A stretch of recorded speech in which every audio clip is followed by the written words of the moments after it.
C'est parti. Je te laisse.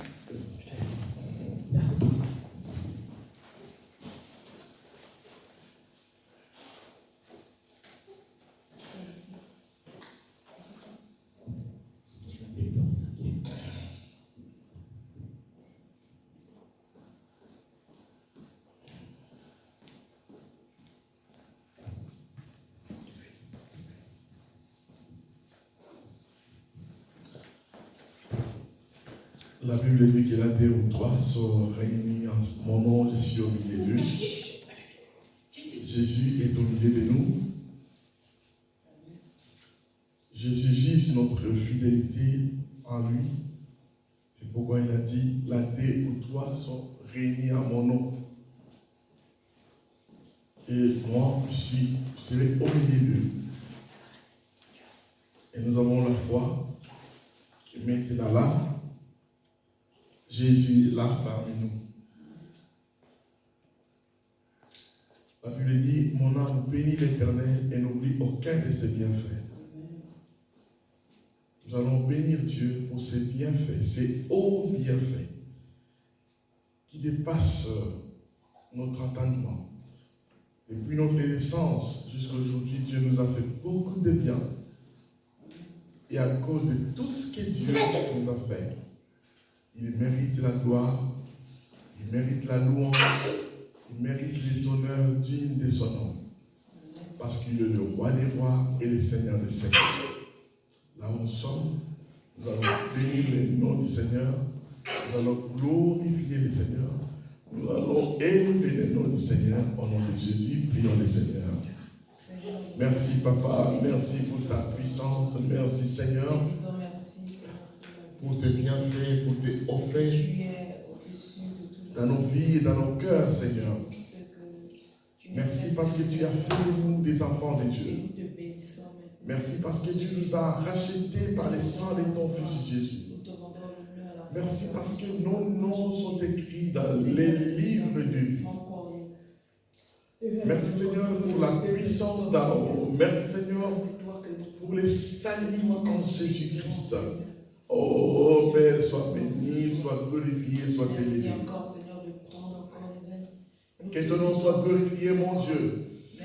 Parce que tu as permis que nous soyons en France et que nous soyons membres de ton royaume et que nous te servions, Seigneur, dans les tabernacles. Merci, Papa, pour tout ce que tu fais de merveille pour ceux qui s'attachent à toi. Gloire à toi, Jésus, parce que tu as restauré l'autorité du chrétien. Tout ce que j'avais perdu dans les jardins d'Éden, toi, tu m'as ramené ça en recevant Jésus le Sauveur, le Créateur du monde. Au nom de Jésus-Christ de Nazareth. Je demande à Maman de prier pour cet enseignement qui commence maintenant. Dieu du ciel et de la terre, Éternel, tu es roi, tu es saint, tu es 3 fois saint. Tu es omnipotent, omniscient, omniprésent. Amen. Et Seigneur, nous sommes fiers de toi, fiers de ta voix, fiers de faire partie de ton royaume. Merci encore, Seigneur, pour ces instants. Je prie encore, Seigneur, pour l'enseignement de ce soir. Je prie encore que ton esprit seul soit glorifié, que ton esprit seul prenne le dessus maintenant, et que des révélations, des choses que tu as encore promis pour nous encore. Amen. Seigneur, nous sont encore donnés et éclairés, comme tu dis, la révélation de ta parole. Éclaire et donne de l'intelligence au Seigneur, au Saint. Et Seigneur, ce soir, Seigneur, avec humilité, nous nous attendons à toi, Seigneur, par l'enseignement de ce soir, par le canal de ton serviteur.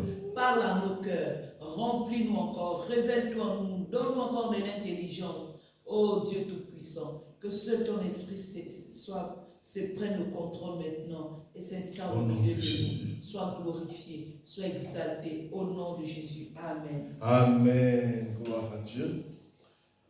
Que le Seigneur nous bénisse tous au nom de Jésus. Sois béni, servant de Dieu. Merci beaucoup. Nous poursuivons. La Bible dit que la fin dit bien choses vaut mieux que ce commencement. Alors, aujourd'hui encore, Dieu a prévu les choses pour nous en tant qu'Église. Aujourd'hui, nous allons parler des sujets intitulés « Je suis choisi pour servir l'Église ». grand thème, tu es loin et tu es choisi pour servir l'Église. Le Saint-Esprit nous a annoncé beaucoup de choses, mais aujourd'hui, nous allons maintenant entrer. Je suis choisi pour servir l'Église. C'est ça le sujet d'aujourd'hui. Je suis choisi pour servir l'Église. Alléluia. Que Dieu vous bénisse beaucoup pour votre fardeau, votre amour pour l'Église, votre détermination de venir tous ces jours de m'accompagner, maman Nélie et maman Rivine, de m'accompagner jusqu'à aujourd'hui. Je pense que les dimanches aussi, vous serez là au nom de Jésus. Amen. Alléluia. Et je n'oublierai jamais votre détermination. Je suis choisi pour servir l'Église. Actes chapitre 13, versets 1 à 4. La Bible dit que pendant qu'ils servaient les seigneurs et qu'ils gênaient, le Saint-Esprit dit, mettez-moi à part, Paul et Barnabas, pour l'œuvre à laquelle je les ai appelés. Nous sommes choisis pour servir l'Église. Actes 13, 1 à 14. 1 à 14. Pendant qu'ils servaient les seigneurs dans leur ministère et qu'ils gênaient, le Saint-Esprit dit, mettez-moi à part, Paul et Barnabas. Pour servir l'Église, il faut être choisi et établi par Dieu lui-même. Pour servir l'Église, il faut être choisi et établi par le Seigneur lui-même. Parce que celui qui n'est pas choisi, qui n'est pas établi par Jésus lui-même, on peut le forcer, mais il finira par lâcher. Ouais. C'est pourquoi Jésus-Christ, il choisit. Il nous a choisis pour servir l'Église. Mais pour servir l'Église, il faut être choisi et établi par Jésus-Christ. Parce que quand on est appelé, on est choisi, on est établi par Jésus, on fera ce service avec le cœur, avec son âme, avec l'amour, avec fermeté. Ça, c'est très important, ça. Ce sont des choses vraiment que toute l'Église doit être là pour attendre. Mais le Saint-Esprit l'a réservé autrement. Que Dieu soit béni. Nous allons voir dans Matthieu chapitre 16, verset 18. Matthieu chapitre 16, verset 18. Jésus dit, sur cette pierre, je bâtirai mon église. Sur cette pierre, je bâtirai mon église. Jésus dit que sur la pierre, il va bâtir son église. Alléluia. Amen. Jésus dit qu'il va bâtir son église, c'est qu'il a déjà un plan. Il sait comment il va le bâtir. Nous n'allons pas apprendre à Dieu comment bâtir son église, mais c'est à nous d'apprendre auprès de Dieu comment Dieu veut que son église soit bâtie. Amen. Amen. Il dit que je bâtirai mon église. Et vous allez noter dans votre carnet de notes, il y a deux colonnes importantes. Deux colonnes importantes sur lesquelles Jésus veut bâtir son église. Deux colonnes sur lesquelles Jésus bâtit son église. Deux colonnes sur lesquelles Jésus veut bâtir son église. Première colonne, dans le première colonne, c'est la formation des disciples. La formation des disciples. 2, l'envoi des missionnaires. Ce sont les deux axes importants dans lesquels Jésus s'appuie pour fonder son église. Jésus-Christ dit, allez faire de toutes les nations des disciples. La pensée de Dieu. Donc, premier axe, la formation des disciples. Deuxième axe, l'envoi des missionnaires. L'envoi, oui. L'envoi des missionnaires. Matthieu chapitre 16, verset 19, on a déjà lu. Et Matthieu chapitre 28, le verset 19. Jésus-Christ dit, allez faire de toutes les nations des disciples. Allez faire de toutes les nations des disciples. Baptisez-les au nom du Père, du Fils et du Saint-Esprit. Et enseignez-les à observer tout ce que je vous ai prescrit. La pensée de Dieu que l'Église soit une Église des disciples. Des disciples qui apprennent auprès de leur maître. Ésaïe chapitre 54, le verset 11 à 13. La Bible dit ceci. Ésaïe 54, 11 à 13. La Bible dit, tous tes fils seront des disciples de l'Éternel. Et grande sera leur prospérité. Et tous tes enfants seront enseignés de Dieu. Alléluia. Dieu dévoile sa pensée dans Ésaïe et Jésus le reprend dans le Nouveau Testament. Il dit que tous tes fils seront des disciples de l'Éternel. Et grande sera leur prospérité. C'est-à-dire que notre prospérité à nous est liée aux enseignements que Dieu nous donne. L'enseignement de la parole de Dieu nous rend prospères. Alléluia. Amen. Donc, du coup, le Seigneur veut que son église soit une église de disciples. C'est pourquoi dans la première église, nous allons le voir d'ailleurs plus bas, l'église des Actes des Apôtres, on ne comptait pas tout le monde, on comptait le nombre des disciples, augmentait beaucoup à Jérusalem. Une église qui est bâtie sur les disciples est une église qui avance, est une église qui progresse, est une église qui fait de grands exploits, est une église qui fait des progrès dans les deux axes dans lesquels Jésus veut bâtir son église sur la formation des disciples et l'envoi des missionnaires. Là, il y a des aspects. Former les disciples, ensuite les envoyer en mission. Jean chapitre 20, le verset 21, Jésus dit, comme le Père m'a envoyé, moi aussi je vous envoie. C'est-à-dire que quand Jésus-Christ nous appelle à lui, il nous appelle pour nous former et nous envoyer. Amen. Donc nous allons définir maintenant qu'est-ce que c'est l'Église. La définition de l'Église. Définition de l'Église. L'Église est le corps du Christ qui est composé de tous ceux qui croient en lui. L'Église est le corps du Christ et l'Église est composée de tous ceux qui croient en lui.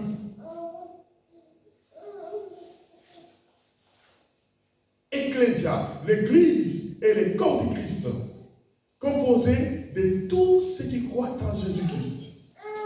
Ils forment le corps du Christ. Ça, c'est le petit A, d'abord, petit B. Elle est une institution surnaturelle basée sur la terre.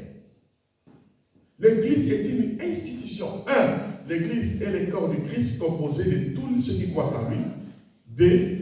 L'Église est une institution surnaturelle fondée sur la terre pour représenter le royaume de Dieu. L'Église est une institution surnaturelle fondée sur la terre pour représenter le royaume de Dieu.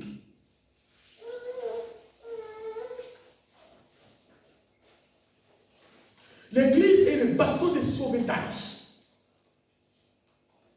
Vous voyez, quand le temps les pêcheurs veulent faire des poissons, pêcher des poissons, ils utilisent des grands bateaux parce que quand tu lances le filet, le bateau les sert d'appui et aussi quand tu tires le poisson, il le met dans ces bateaux-là. Ça veut dire clairement que l'Église n'est pas là sur la terre pour rien. L'Église c'est comme un bateau qui flotte sur la mer. L'Église est un bateau de Dieu sur les eaux de ce monde. Notre rôle est que les hommes sont en train de se noyer. Et nous sommes des pécheurs dans le bateau du ciel. Dites Amen. Amen. Notre mission, l'Église c'est quoi? L'Église est un bateau de sauvetage. Quand il y a des gens qui se noient, le bateau là, avec des spécialistes, on le jette pour ramasser ceux qui sont en train de se noyer, les amener dans l'eau. Donc l'église est un bateau de sauvetage qui a une mission de sauver les perdus. Le ramener dans l'église, le former pour qu'un jour ils entrent au ciel.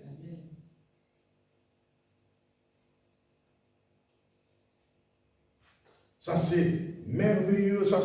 Donc, c'est très important de comprendre ça. Donc, le bateau, l'église, c'est un bateau qui est en train de planer sur les eaux du monde. Alléluia. Donc, ça, c'est très, très important de comprendre ces choses. Nous allons voir maintenant le point 2. Ça, c'était le point 1, le grand 1. Le point 2 maintenant, nous allons voir servir les grands mandats de Jésus sur la terre. Vous mettez le point, servir le grand mandat de Jésus sur la terre.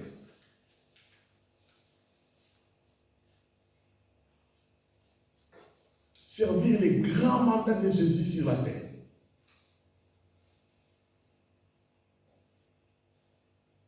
Matthieu chapitre 16, les versets 15 à 20. Matthieu 16, 15 à 20. Luc chapitre 10, les versets 1 à 3. Matthieu 16, 15 à 20.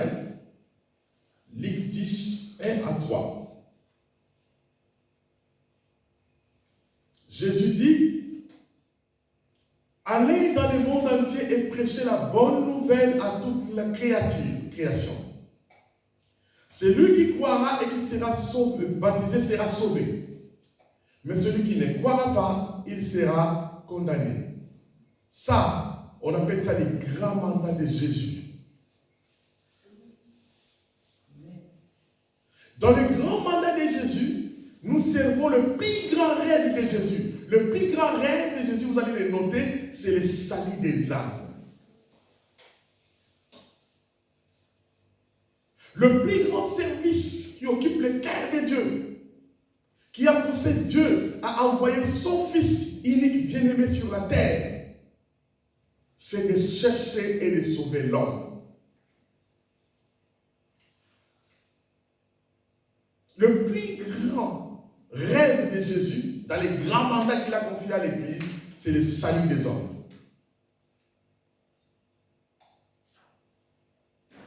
Dans Luc chapitre 10, le verset 1 à 3, la Bible dit que Jésus appela 72 disciples et il les envoya dans tous les villages, dans toutes les villes et tous villages où lui-même devait aller. Il leur dit, la moisson est grande, mais il y a peu d'ouvriers. Jésus a compris que je peux aller de ville en ville moi-même, mais c'est tellement grand, c'est vaste. Il appelle 72. Il leur transmet la mission, le mandat d'aller prêcher, sauver le monde. Et il leur dit d'aller prêcher le royaume de Dieu. Et quand ils sont partis prêcher le royaume de Dieu, quand ils revenaient, Jésus leur dit, la moisson est grande, mais il y a peu d'ouvriers. Le grand mandat de Jésus, les apôtres l'ont fait, ils sont morts. Mais aujourd'hui, c'est à toi et à moi que Jésus confie les mandats. Donc tu vas noter bien. Je suis appelé à atteindre les hommes pour Jésus-Christ.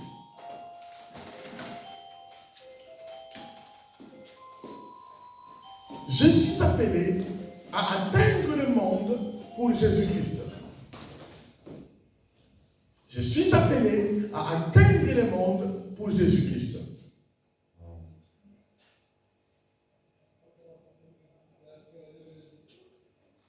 Je suis appelé à atteindre le monde pour Jésus-Christ. Donc nous comprenons par là, dans Luc chapitre 10, verset 1 à 3, Jésus-Christ a transféré. Jésus a transféré son mandat à ce serviteur. Si nous voulons voir la croissance de l'Église, le disciple de Jésus que nous sommes, nous devons maîtriser le mandat de Jésus et la mission qu'il nous confie. Le grand mandat, c'est ce que Jésus a dit, à leur faire de toutes les nations des disciples. Ça, c'est le grand mandat de Jésus à l'Église. Et quand nous captons ce mandat-là, maintenant nous nous engageons à servir le grand rêve du salut de l'humanité. Comme Jésus lui-même l'a dit, il n'y a plus de joie dans le royaume de Dieu pour un seul pécheur qui se répand, qui s'est converti, qui entre dans le royaume de Dieu. C'est vraiment la vision de Jésus-Christ, c'est vraiment la vision de Dieu. Cette vision-là, de transmettre ce grand mandat-là, cette grande vision-là, de saisir les hommes et les femmes et les amener à comprendre les choses de Dieu. Amen. Donc, nous sommes en train de comprendre que là, nous sommes au deuxième point sur servir les grands mandats de Jésus. Donc, nous sommes appelés à servir les grands mandats de Jésus. Jean chapitre 20, verset 21, on l'avait déjà écrit.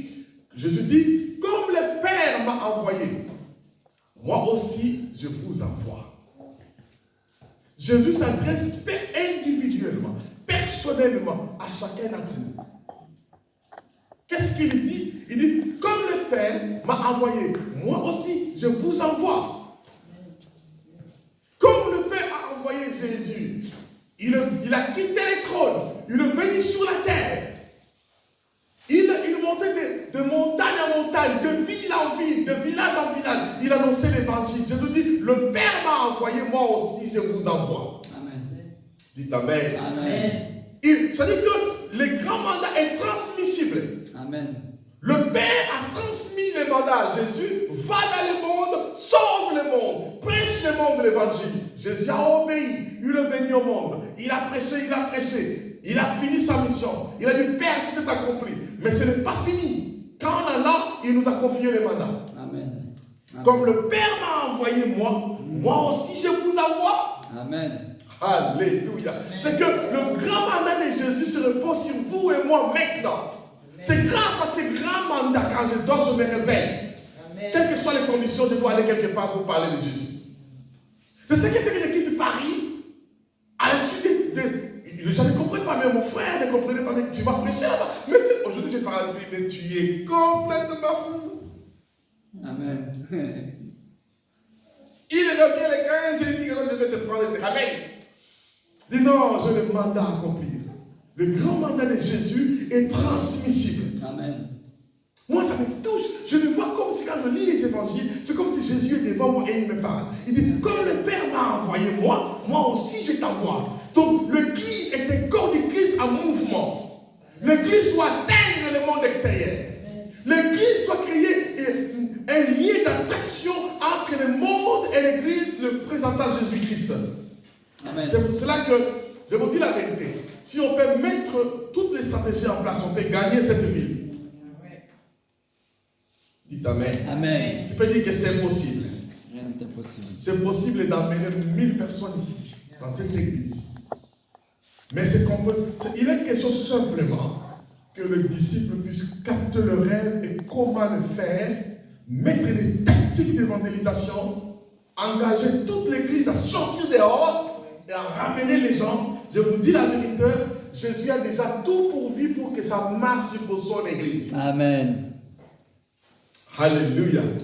Jésus-Christ a déjà tout prévu pour que son église puisse avancer. Mais comment faire? C'est quand nous complétons le grand mandat.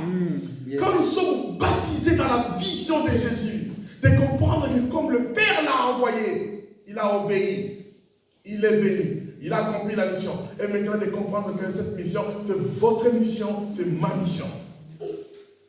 Amen. Amen. Écrivez dans cette parole, dans cette même ligne d'idée, Actes des Apôtres, chapitre 9, le verset 14 à 16. Actes des Apôtres, chapitre 9, chapitre 9, le verset 14 à 16. Et Matthieu chapitre 4, le verset 16. Actes des apôtres 9, 14 à 16. Matthieu 4, le verset, non, pas le verset 16, le verset 19. Matthieu 4, 19. Actes 9, 14 à 16. Matthieu 4, verset 19. Et Actes des apôtres encore, chapitre 26, le verset 16 jusqu'au verset 18. Dans les soucis de transmettre les grands mandats, Jésus rencontra Pierre et ses amis qui jetaient les filets dans la mer de Galilée. Il leur dit, suivez-moi et je vous ferai des pêcheurs d'hommes. Amen. Dites Amen. Amen. On dirait bien là-dessus. Amen. Oh mon Dieu. Matthieu 4, 19. Jésus parcourait le long de la mer pour chercher qui je vais transférer ce mandat. Amen. Qui je vais communiquer ce mandat. Il circule le long de la mer de Galilée. Il rencontra Pierre avec ses amis qui jetaient le filet dans la mer. Il a dit, vous les pêcheurs de poissons, oui, suivez-moi et je vous ferai pêcheurs d'hommes. Amen. Mais nous, on est les pêcheurs de poissons depuis longtemps. Il dit maintenant, ça ne sera plus les poissons. Ça sera maintenant les pêcheurs d'hommes. Amen. Nous sommes les générations des pêcheurs d'hommes. Dites Amen. Amen. Et la Bible dit que l'ayant entendu, ils laissèrent tout.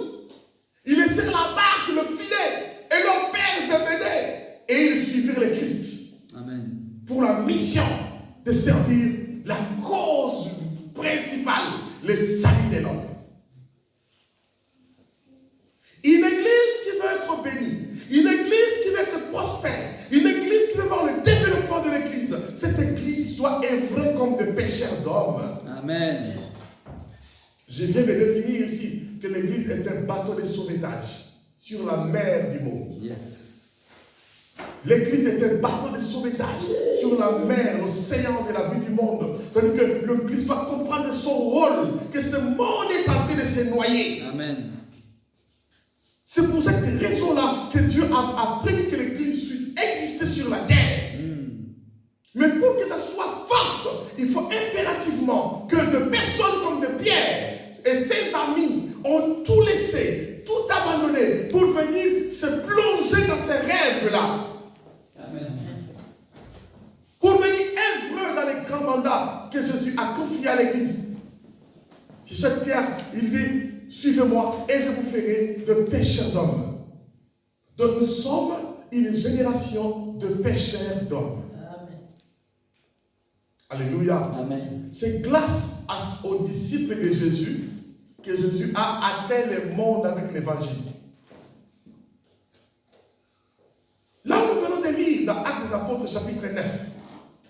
On a déjà écrit, chapitre 9, le verset 14 à 16.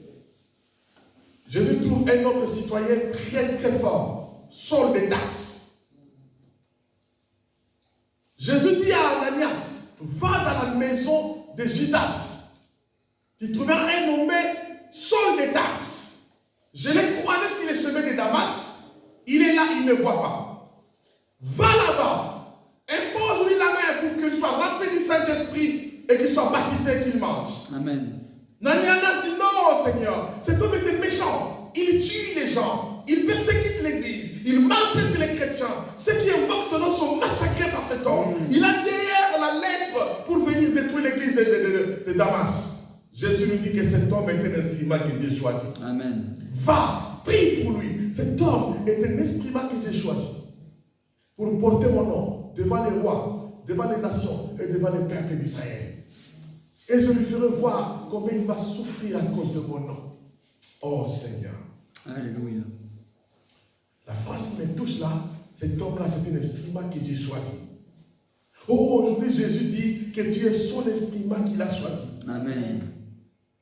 Comme il a dit à Paul, que cet homme-là est un instrument qu'il a choisi pour qu'il porte mon nom devant les rois. Nous sommes, écoutez bien ce qu'il dit, que cet homme-là est un instrument qu'il a choisi pour qu'il porte quoi? Mon nom. Amen.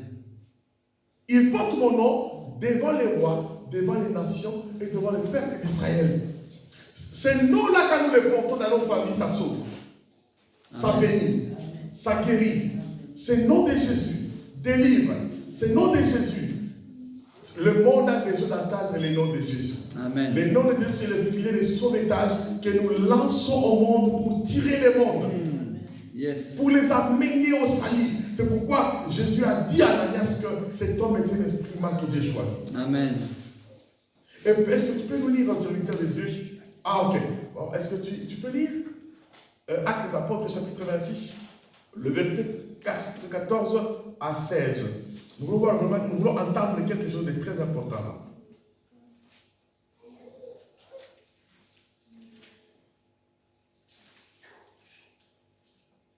Acte 26.